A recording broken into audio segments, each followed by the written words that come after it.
Many nationalist Turks were inspired by a particular part of Sharia law. They believed it was not only their right, but their duty to kill Armenians. And kill they did. What? With between 80 and 300,000 Armenians murdered. Alright. At the crossroads of history, yeah, a light shines through the darkness of the ages, to stand as a guidepost of preservation and perseverance, through the sunny days of greatness and glory, through the suffering and torment of the longest nights, though flickering in the worst of weather. That light burned into the present age of shadow, when so many others, once exalted, are but dying embers, or have already fallen forever into darkness. The Armenians can rightly claim to be one of the oldest historically attested and continuous peoples in the world. And though that history has been far from easy to endure, they persevered, beating the odds in a region rife with war and conquest that saw the end of many great civilizations. Where is the original heartland of the Armenians, about which so much of their most recent history is concerned? Where did they come from, and how old really is their civilization? The first nation to proclaim itself Christian. Who are the Armenians? Hi friends, I'm Kevin McLean. Don't forget to like, share, and subscribe, and consider supporting me on Patreon, PayPal, through YouTube Super Stickers, or become a member of the channel. The guy you can also follow me on Facebook, all that non-copyright music, Facebook, and X. Him? Thank you all so much for your support. Since our earliest sources, the heart of Armenia has been situated atop a volcanic plateau in the South Caucasus, with an average elevation of 1,800 meters above sea level, and named for the people who dwell there, the Armenian Plateau. It's cut through by dramatic valleys and lofty mountains, like the awe-inspiring Mount Ararat, the backdrop of beautiful Yerevan. Out of this stunning terrain emerged the Armenians, who have dwelt there from such an ancient time that they might have been born from the very stones of that land. The early origins of the Armenian people are cloaked in a heavy mist of prehistory.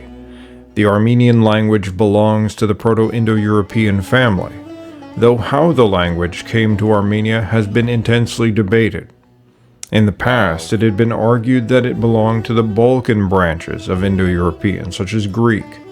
Some theories even propose that the Armenians originated in the Balkans and later relocated to their historically attested lands. An ancient Greek account by Herodotus of the Armenians was used to support this. The historian and first ethnographer said, "The Armenians, who are settlers from Phrygia, were armed like the Phrygians." Herodotus's claim should be viewed skeptically, though it is thought that the Phrygians did migrate from Thrace into Anatolia. I'm over here thinking that this man means the Frisians from what's now the modern day Netherlands. I'm like, Phrygians? I'm like, huh? I'm like, does he mean Frisian? Bruh, I'm so slow for that. During or after the downfall of the Hittites. There doesn't seem to be a clear link between the Phrygians and the Armenians. Recent linguistic studies now generally agree that Armenian is in a branch all its own, with no other known members. The silver bullet that explained the origin of the Armenian language came in the 2022 paper by Joseph Lazaridis et al., The Genetic History of the Southern Arc, a bridge between West Asia and Europe, where it was found that beginning in the Middle Bronze Age, there was a sizable introduction of steppe ancestry into the region of the Armenian highlands. One of the samples, a man of Tavshut, Armenia, dated to around 2000 BC, was of steppe origin. The telltale marker being that he possessed around 10% Eastern hunter-gatherer ancestry, which was not at all local to the region, but which forms a core part of the Yamnaya-related steppe admixture. The man was found in a burial of the Trialeti Vanadzor culture, named for Trialeti in Georgia, and Vanadzor in Armenia. Archaeological studies have shown that they had a socially stratified society, performed horse sacrifices, and had a pastoral-focused economy. Many of the dead were cremated, but they also had lavish burials for elites, sometimes with carts buried with them. It had previously been thought, based on cultural similarities, that they were of Indo-European origin, but now it's genetically confirmed. Okay. Likely scenario is that the catacomb culture, a slightly later So, that answers the debate whether or not Armenia, like the Caucasus, is in Europe, right? Because a lot of people, I tend to view the Caucasus as Europe, just like on the extreme borders of Europe. It's hilarious because Europe isn't even a continent. Europe is literally just basically lesser Asia.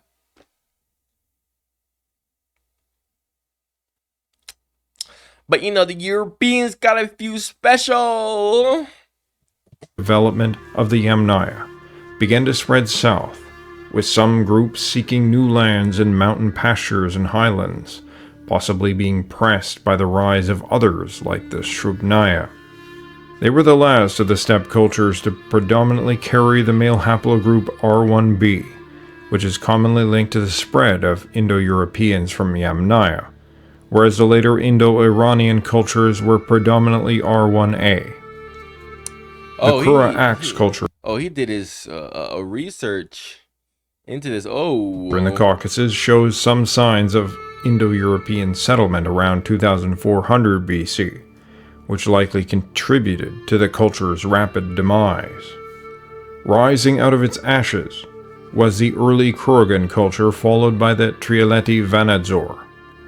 This early Kuragan culture represented the introduction of the steppe culture into the region, while the Trialeti Vanadzor was its further development as it adapted to the region and took on local influences.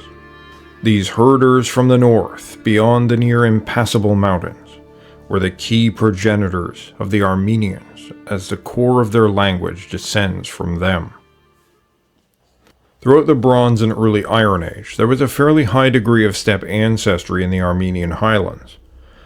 By the late Iron Age, the percentages had begun to drop due to mixing with the local population, most likely the Urartu. Among the modern Armenian population, the steppe ancestry has decreased further, but it's still higher than among other Indo-European groups in the region, such as the Iranians. Of course, the Armenians likewise carry the legacy and influence of other groups, most especially the Urartu, from whom the language is believed to have acquired many words, and to whom modern Armenians can trace a good deal of their genetic ancestry. Oh, damn. At least some of Armenia's early folk religion is crystallized in their history. The earliest source is the Armenian historian Moses Koronatsi, who lived between AD 410 and... Bro, Moses? Bro, now that I think about it, I don't think I've ever heard anyone named Moses. Aside from the Moses from the Hebrew Bible. This man is named Moses. What are you going to give us now? A man named Jesus? 490, and studied under the inventor of the Armenian alphabet, Mesrop Mashtots. He tells the story of a hero named Haik, a name likely derived from the name of the people, Hay, and related to the country, Haik, now Hayastan. In Christianizing fashion, he is made a grandson of Gomer, son of Japheth, son of Noah. Haik was a greatly skilled warrior who moved south from the frozen lands and reached Babylon, where they were building the tower.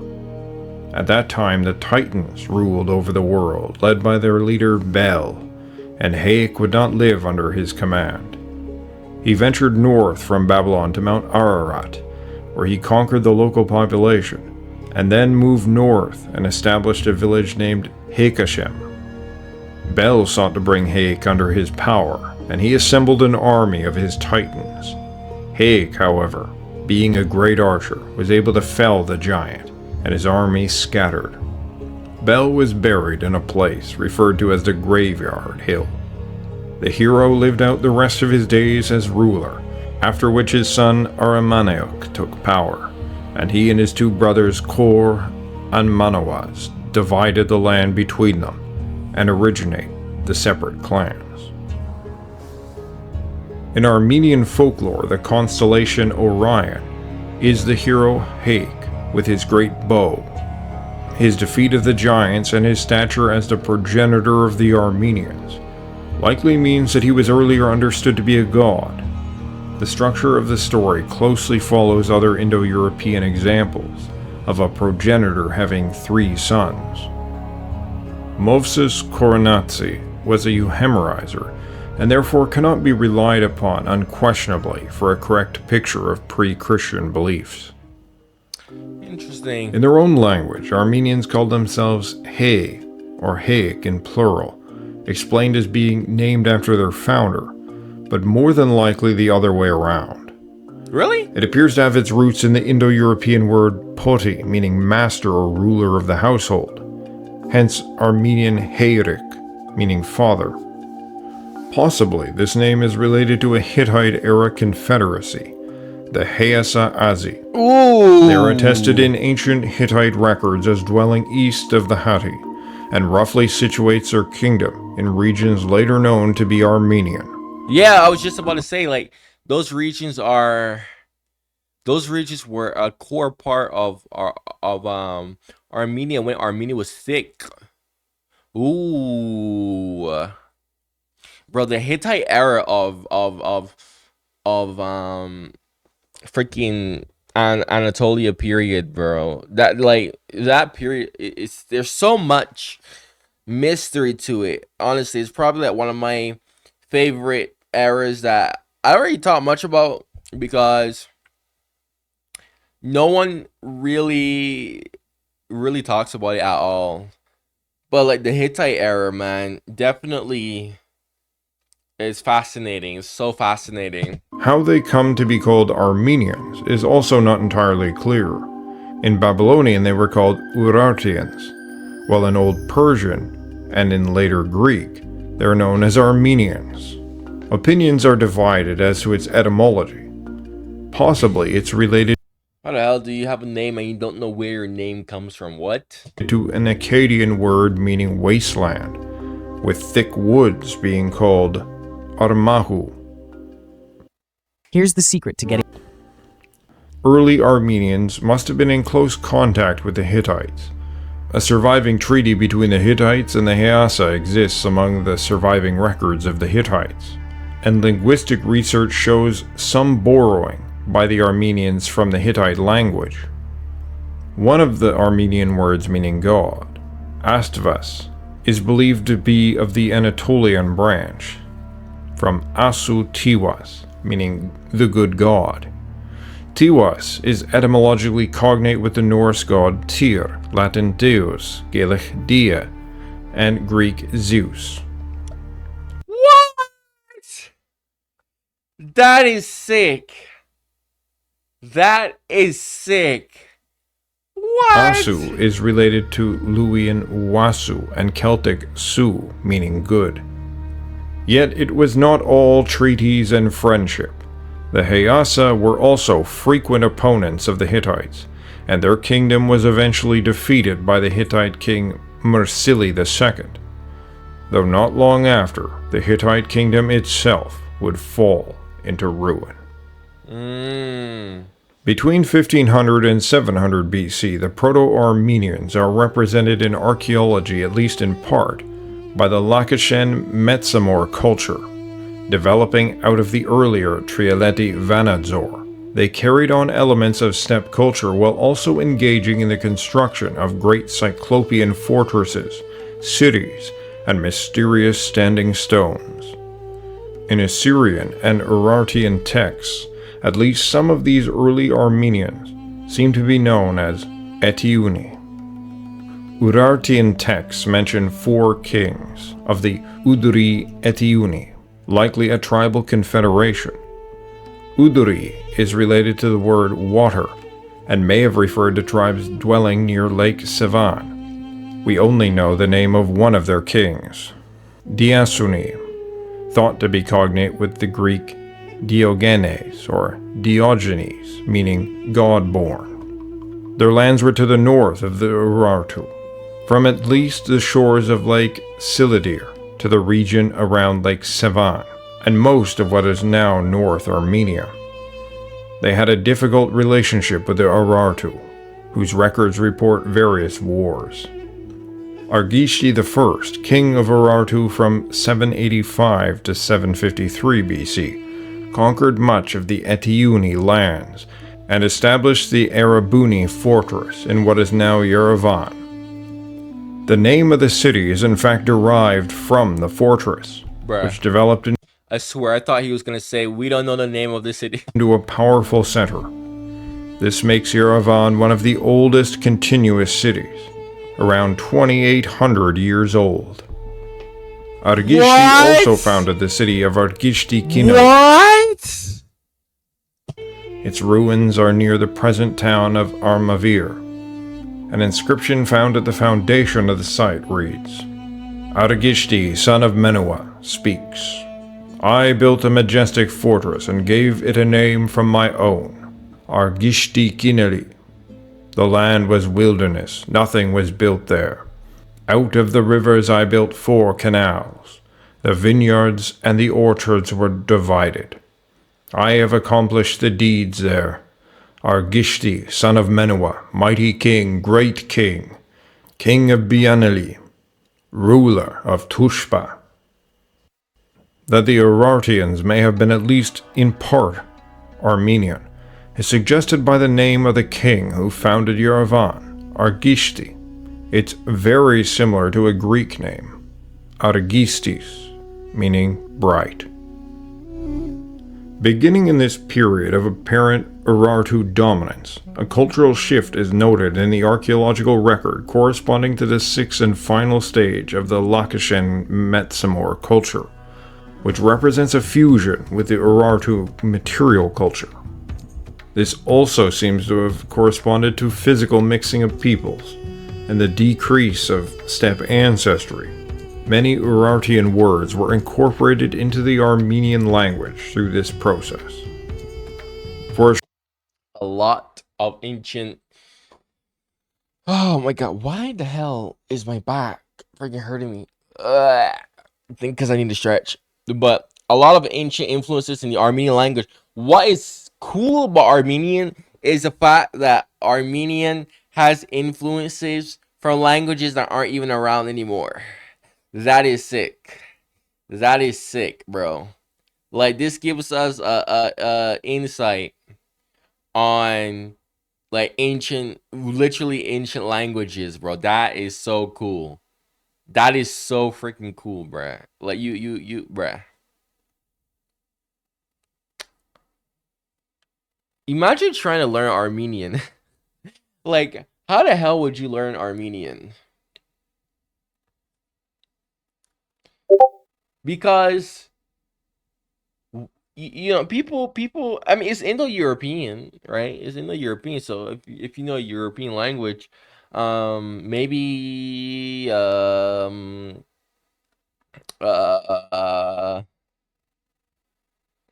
maybe you could get used to it a bit, but like this type of Indo-European language, it's so distinct in it that it has influences from other Indo-European languages, i.e. Hittite. Hittite is another Indo-European language as well, but it doesn't exist, so it's like, well, we can't use that, right?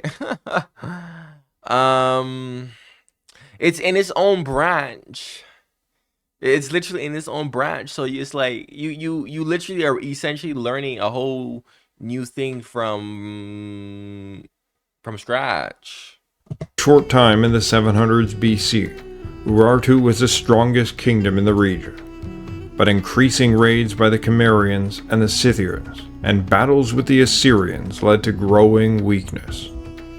Several cities, such as Argishtikinili, were believed to have been sacked and destroyed by the Scythians.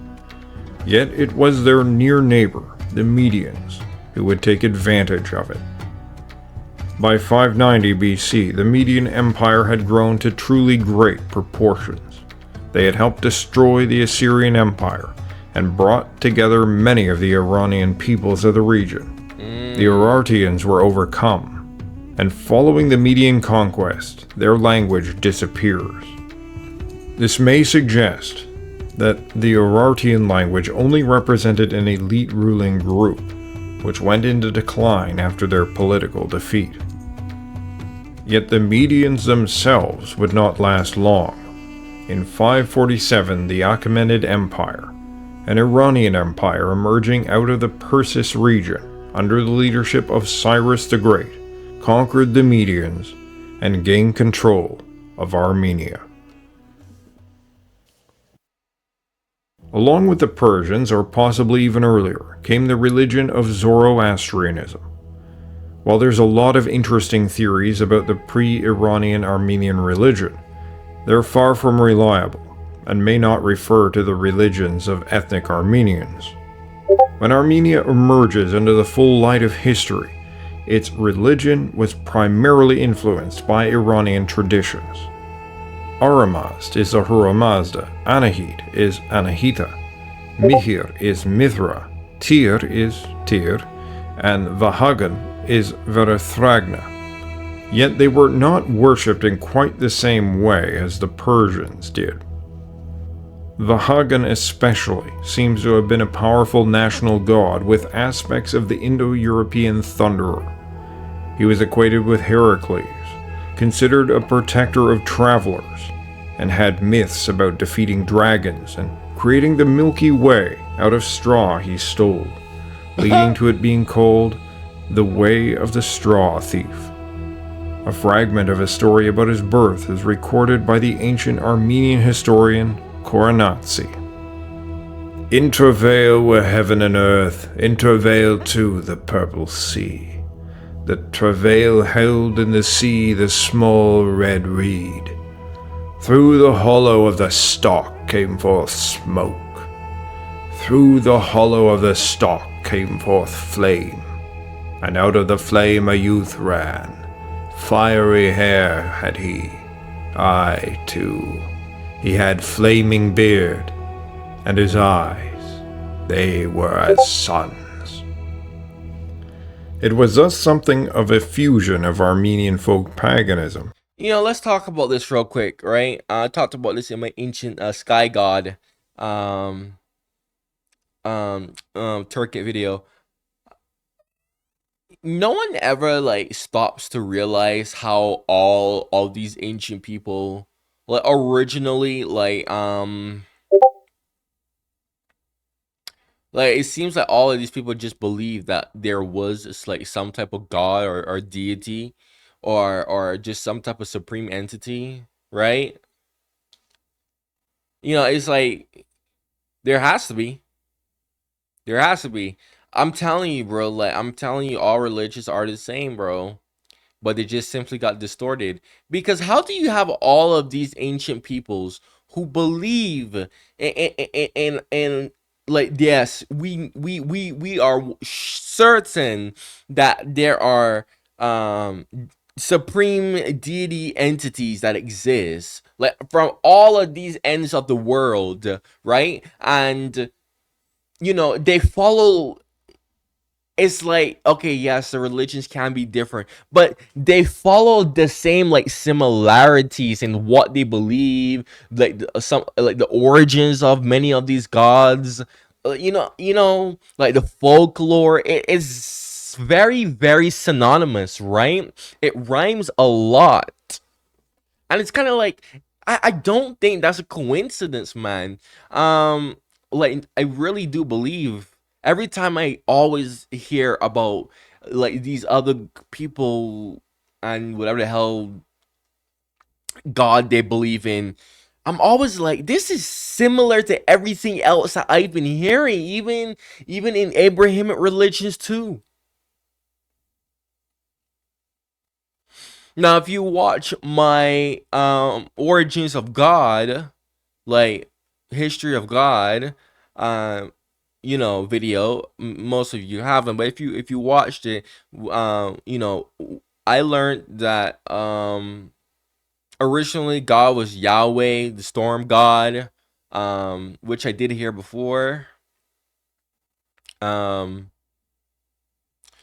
Storm warrior god, he was a god amongst a whole bunch of other false gods apparently. But you heard me talk about how I said I do believe that other gods exist. I just simply believe that God is the ultimate God, and He's the God of gods. If that makes sense, like there's no God above Him. Thus, that makes Him the God, right?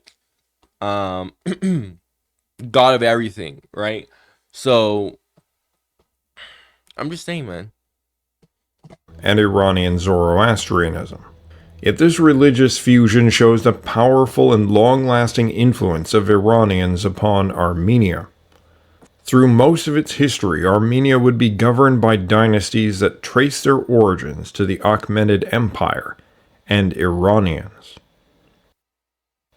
When Persia fell to Alexander the Great in 331 BC, the satrapy of Armenia came into the possession of the Macedonian Empire, and when Alexander died, there was a brief period of local rule before it fell under Seleucid control.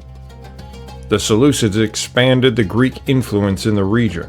King Orontes IV, ruling from 212 to 200 BC, styled himself a Philhellene, and had large bronze statues of Zeus, Artemis, and Heracles, representing Aramazd, Anahit, and Vahagun, installed in Greek-style temples built for them. City layouts and architecture began to fuse Greek and Iranian elements. But the Seleucids grew weaker with every year. Following the Battle of Magnesia in 190 BC between the Seleucids and the ever-expanding Roman Republic, some believed it was the perfect chance for Armenia to liberate itself from foreign rule. Greek historian Strabo informs us that men named Zariadres and Artaxias had been appointed as the military governors of Sophene and Armenia respectively. After the Seleucids lost the war against Rome, Artaxias was proclaimed king of Armenia, and Zariadres became king of Sophene. An inscription found in Armenia strongly suggests that Artaxias was actually a son of Zariadres. He proved to be one of the great and capable leaders of Armenian history, and began the Artaxia dynasty, which also has a pretty epic flag. He founded the city of Artaxata, known as Artashat today. He struck out and expanded Armenian territory, with the Kura River becoming the northern border. The Armenians became powerful enough that the Carthaginian leader Hannibal briefly obtained refuge there. Following the death of Artaxias, his son Tigranes I was forced to become a vassal of Parthia, and to give over his son Tigranes II as a hostage to be brought up in the Parthian court. The deal was to prove fateful. Upon the death of his father in 95 BC, Tigranes II, commonly known as Tigranes the Great, was allowed to return home and take up his rule as the king of Armenia. He married his daughter to the son of the king of Parthia, likely as a sign of loyalty, and proceeded to consolidate his power at home, and to give his support to Pontus as they fought the Romans in the Mithridatic Wars. He was given the crown of Syria and became its protector, and then he conquered Phoenicia and the last of the Seleucid states. Under his reign, the kingdom of Armenia would reach its most powerful point in history, stretching from the Caspian Sea to the Mediterranean. But it would not last long. Wow. When Mithridates VI of Pontus was defeated by the Romans, he fled to Armenia and sought refuge. Rome demanded his expulsion, but Tigranes refused. Roman general Lucullus launched an attack so suddenly that it took Tigranes by surprise. He was forced to flee north to gain time to assemble an army. While Roman sources claim that they bested Tigranes' army of 70,000, Armenian sources record a victory. In either case, the conflict dragged on for 2 years, with Lucullus's troops becoming increasingly insubordinate, until he was eventually recalled to Rome. But Arminia's hopes would turn to despair when in 67 BC he was replaced by the ever-competent Pompey the Great, tasked with the submission of Armenia. Yes. Tigranes, who was already very old, offered to surrender. Yet Tigranes was allowed to stay on as king, as Rome intended to use them as a buffer. The details of this history are important to understand for the formation of the Armenians, and their much wider geographical location in the past, and the tragic events which were to come. Roman historian Strabo records that the Armenian expansion and unification led to a common language throughout the region. That language was Armenian. Strabo, living between 64 BC and AD 24, was well placed to know the ethnic character and languages of the region, being a native of Pontus. His father fought in the Mithridatic Wars, and he was born just following the death of Tigranes. When Strabo speaks of the spread of the Armenian language over the region, he doesn't just mean the small region of modern Armenia. Much of what is now eastern Turkey was at that time Armenian, and their presence extended as far south as the Mediterranean. Much of this was not new settlement, but extended back to the Bronze Age. Under the expanded Armenian kingdom, many of these people had finally been united in a single political entity, if only for a brief time. The Romans were at war with the Parthians, and Armenia was being dragged into the middle. Artavasdes, son of Tigranes the Great, strove to keep Armenia out of it. This was interpreted as treason by the Romans, and Mark Antony had Artavasdes arrested and brought to him in chains, all the way to Egypt. When he refused to render homage to Cleopatra, she had him decapitated. Damn. His son Artaxius II fled to Parthia, and he would hold a grudge. When he was able to reclaim the Armenian throne, he killed every Roman in Armenia. I was gonna say, it's interesting how we throughout history have seen this, like a lot of these countries, right? They were fragmented, and they were all like different types of people, but eventually they all just were basically conquered into one entity. And now it's like, oh yeah, we're all the same. All of a sudden, it's all like, yeah, we're all the same. We're all cool. Like, I say that because there are some places where, like the double standards when it comes to that, it doesn't make any sense. Cough, cough. Russia, cough, cough. Ukraine. But anyways, for 100 years, Armenia was locked in a constant power struggle between East and West, Roman and Parthian, and later Roman and Sassanid, with leaders swapped in and out every few years, with Rome finally emerging the temporary victor in 298 under Tiridates III. It was the Roman-backed Tiridates who would adopt Christianity as the state religion in 301, making it the first state on earth to do so. The story goes that a Parthian assassinated the Armenian king Khosrov II, the father of Tiridates III. In response, the man and the rest of his family were executed, all but his infant son, who was brought away to Cappadocia by his caregivers and raised as a Christian. As a grown man, he returned to Armenia, and as his father had done before him, won the trust of the king, and got into his personal company. However, when he refused to make sacrifice to Anahit, Tiridates had him tortured. Eventually, his identity became known, namely that he was Gregory, the son of the man who killed Tiridates' father. The king had him thrown into a pit, the Kor Virap, and there he dwelt for 14 years, maintained, as some say, by Tiridates' sister. When the king went mad and became like a boar for his sins, Gregory was asked by his sister to heal him, which he did. After this, Bruh, 14 years, you can go and heal this, bruh. Tiridates and his court accepted Christianity, and Gregory became Saint Gregory, the Illuminator.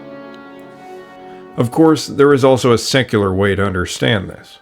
The adoption of Christianity may have been a political tool to drive a wedge between the Zoroastrian Iranians and the largely Zoroastrian-adjacent Armenians, and thus reduce Iranian influence. They established the Armenian Apostolic Church with Gregory at its head, and they immediately began to tear down pagan statues and desecrate shrines. The Garni Temple, the best preserved of its kind in the region, and thought to be dedicated to Mihir, survived the destruction. But that was because it was turned into the summer house of Tiridates III's sister. In recent decades, a move to restore the Armenian folk religion has met with success, establishing a professional priesthood. Whoa, too far. You'll go promote Armenian culture and whatnot. That's cool, but well, promoting the worship of false gods. Yikes. Yikes. That's a big yikes there for me. In 387, much of the Armenian territory fell back under Iranian control, and in 428 they moved to force the local population to adopt Zoroastrianism. Again. This sparked a major rebellion where a greatly outnumbered Armenian rebel army faced Iranian immortals and war elephants. Yet despite their defeat, the Sassanids decided to grant them permission to retain the Christian faith, impressed by their sacrifice. Nevertheless, some Armenians migrated west into Byzantine territory. Despite the hardship, the Armenians clung to their identity, strengthening it. In 405, St. Mesrop Mashtots created the Armenian alphabet, and along with it came a flourishing of Armenian culture. Nearly every town in Armenia has a place named for him. The language became increasingly used in higher circles, and the influence of Armenians within the Eastern Roman Empire grew. Oh, wow. In the Byzantine-Sasanian War between 602 and the fact that they were able to craft the whole alphabet despite being essentially just exiled, it's wow. In 628, Emperor Heraclius reclaimed almost the entirety of Armenian lands. The most striking thing of all is that Heraclius was Armenian himself. What? His father was born in Byzantine Armenia and served as general. Heraclius's grueling war with the Sassanids was more than Byzantine politics. It was personal. He wasn't the only Roman emperor to be of Armenian origin either. That is mad. Misizios, following him briefly, was of Armenian descent, as was Artabasdos and Leo V, nicknamed by chroniclers the Armenian. And there are numerous others suspected of having Armenian ancestry. For a brief flash under Heraclius, Armenians were once again united under the umbrella of the Roman Empire. But as with the tragedy of fate, it was but a lightning flash in the night. Just as Heraclius had won the war for Armenia, the growing caliphate in the south saw their chance to strike. With both the Iranians and the Byzantines weakened from decades of war, the newly formed Islamic Empire, full of fresh religious zeal, was winning victory after victory against the Romans. By the time Heraclius died of illness in 641, the Byzantines had lost control over much of the Middle East and North Africa. The Arab conquest came with Islamic rule, which saw reduced rights for Christian Armenians. There were repeated hilarious. You know, goes back to when I was reacting to early Muslim expansion, and um I talked about how the Muslim empire was a colonial empire, just like any other colonial empire, and people were actually trying to argue this with me. And I pointed out how anyone who wasn't a Muslim had reduced rights, and were essentially just treated like second class citizens. And people said, "Oh well, they paid the jizya." Well, they pay the jizya, right? As long as you pay the jizya, which is like really, you need to be extorted money so that you wouldn't be bothered. That's crazy. Even then, a lot of them was still treated like second class citizens. So Defeated large-scale Armenian rebellions over the next few hundred years, and with the growth of the Khazars to the north, they were now not only caught between west, east, and south, but north as well. By AD 885, during the weakening of Arab rule in the region, the Armenians were again able to assert independence, developing several separate Armenian kingdoms between the 9th and 10th century. This led to a massive revitalization of Armenia, with a population boom and expansion of Armenian cities. But by the 11th century, Armenian lands would once again find themselves largely under Byzantine control. It was shortly after this that history would take a brutal turn against the Armenians that would ripple through the next 1,000 years. yes. Oh boy. Beginning in 1064, this Here we go. Here we go. Here we go. I was silent about this, but the Turks, the Turks, the Turks, the Turks, the Turks, the Turks, the Turks. Oh boy. Oh boy. Oh boy. Oh boy. Seljuk Turks began to invade the region from the east. When they secured victory over the Byzantines in the Battle of Manzikert in 1071, not only Armenian lands, but much of Anatolia came under their power.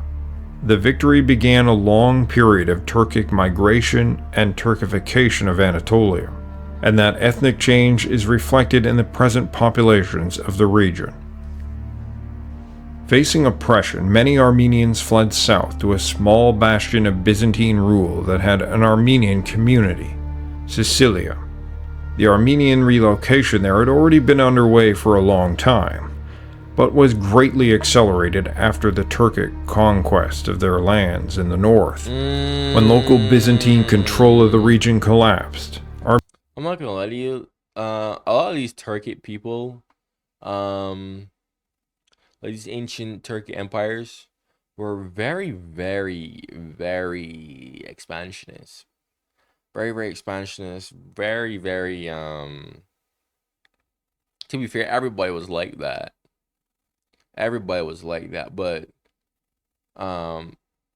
you could kind of see how when like the Turks came into this region, before Armenia was already like dealing with hardship before, but when the Turks came, it was already kind of bad enough, but it was like, okay, we can manage this, I guess.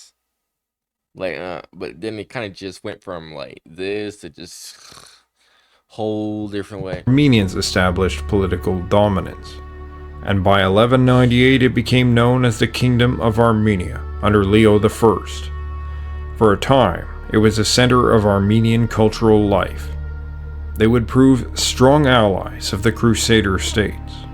In 1375, the kingdom was overrun by the Mamluks, and Armenian control was lost. Wow. Yet many Armenians continued to reside there into the 20th century, until the darkest chapter of their history. Oh boy.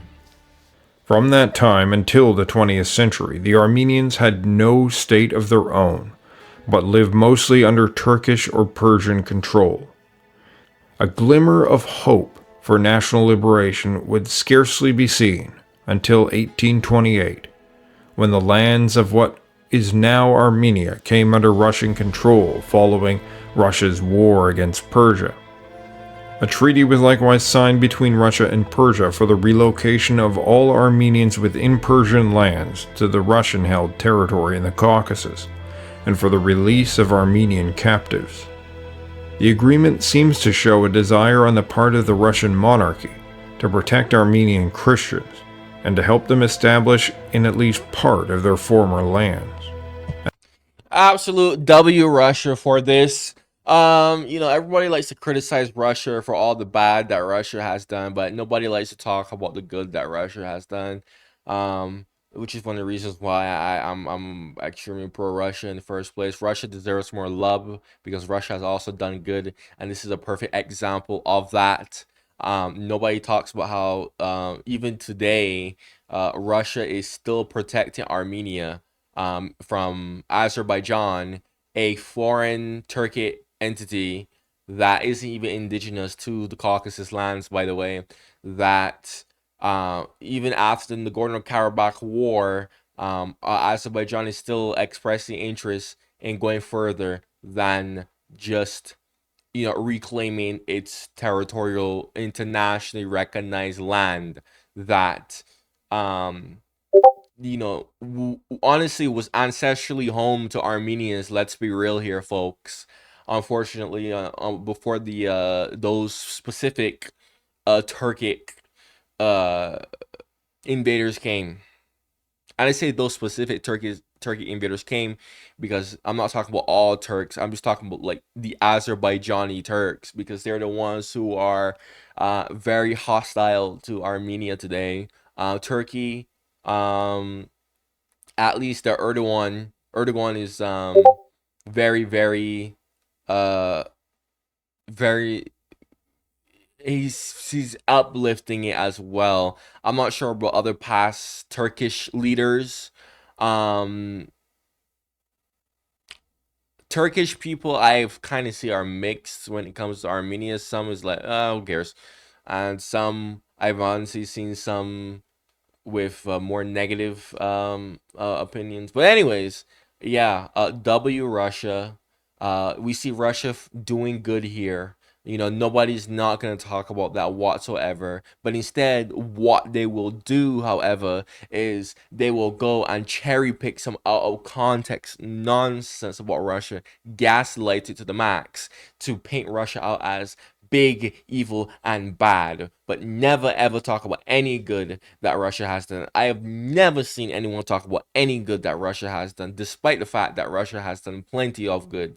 But again, this is why I'm a vehement Russian fanboy, quite frankly speaking, because Russia deserves the love.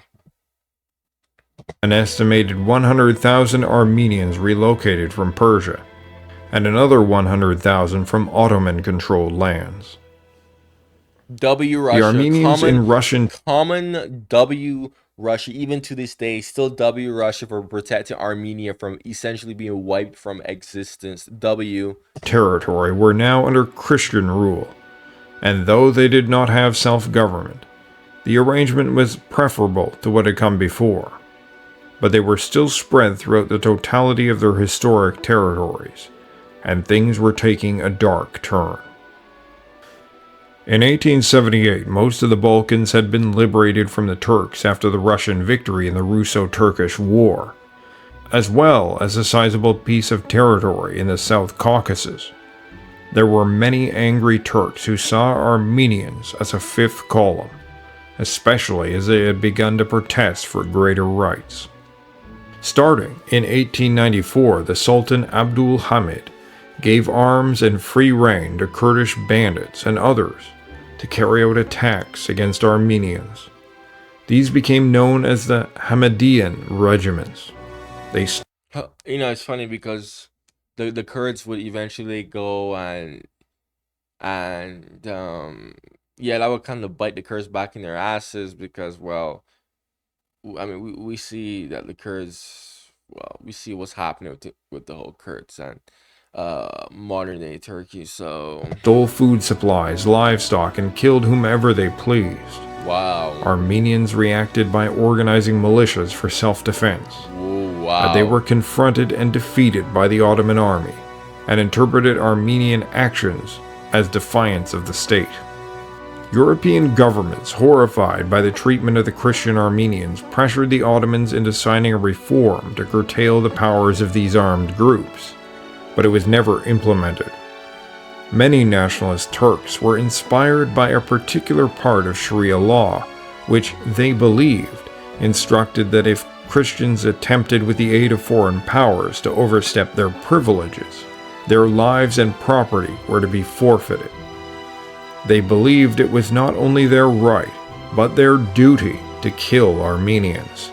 And kill they did. What? With between 80 and 300,000 Armenians murdered. Whoa.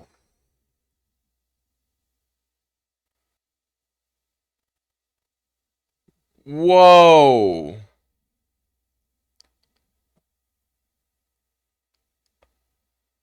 I'm speechless.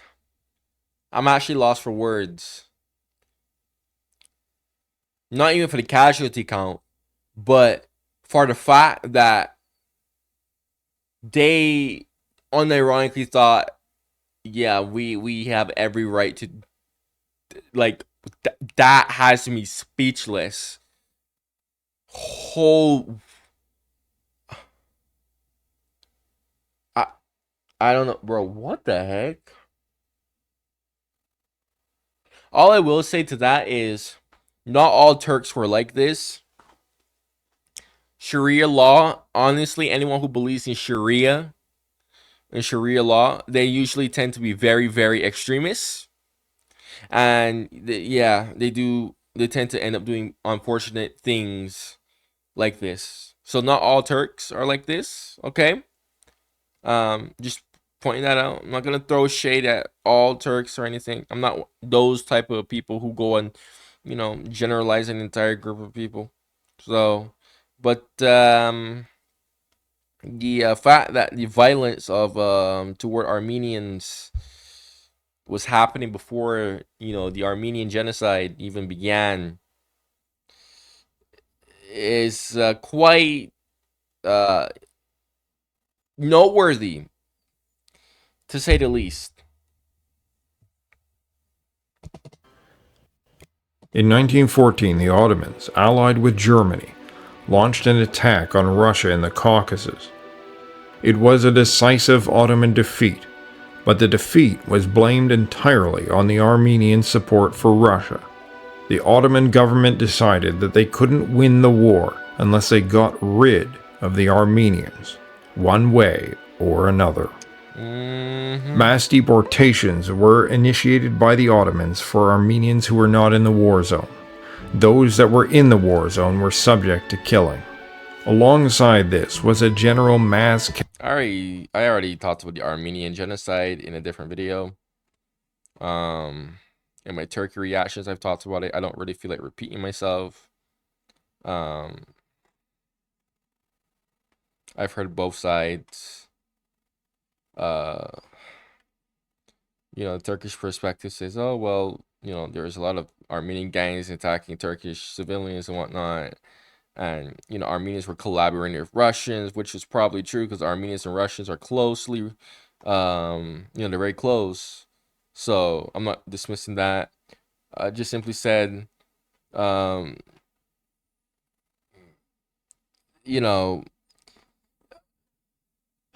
it, did they have the right idea of, okay, these guys might be a problem for the war effort? Yes. However, do I also believe that they kind of used them as a scapegoat too? Yes. I also noted that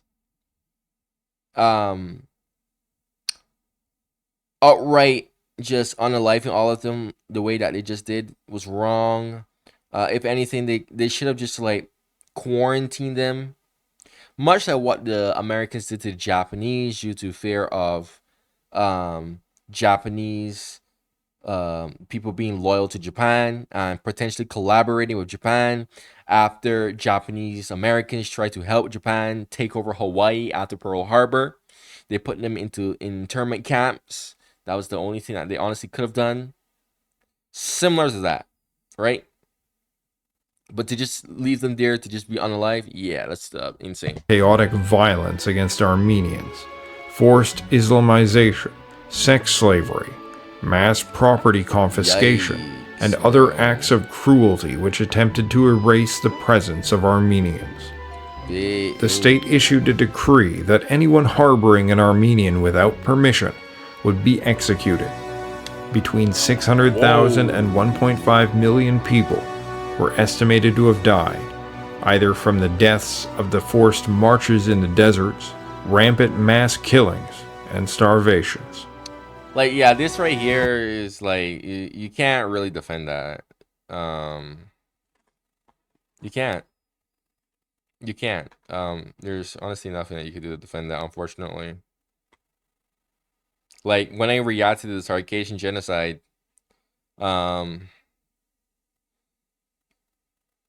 you might be saying, oh, but number one, I didn't really defend the Sarkisian genocide. I just simply said Russia was put in a stupid situation where they tried to peacefully integrate the Sarkisians plenty of times, and the Sarkisians they kept on raiding, taking slaves in the Caucasus, and were potentially about to be used as proxies against Russia. So Russia had to do something about it, quite frankly speaking. But it's unfortunate it resulted in that. But like, Russia literally tried every other single option. In the Ottomans' case, the Ottomans kind of just used the Armenians as kind of a scapegoat, essentially to cope with the fact that they were losing the war. And honestly, it was just like, the Armenians just essentially became the black sheep, and were just targeted just cause, really and truly. A lot of that. Although, like I said before, the Armenians weren't completely innocent themselves. So, but still, a 5-year-old kid has nothing to do with an entire war effort. You know what I mean? Even then, it's kind of just like you could have you could have done so many better things in this situation. The Ottomans, that's the thing. Russia tried every single outcome possible to peacefully, integrate the Circassians. The Ottomans, yeah, they didn't really try that. They were just like, yeah, nah, we're just gonna, unalive all of you.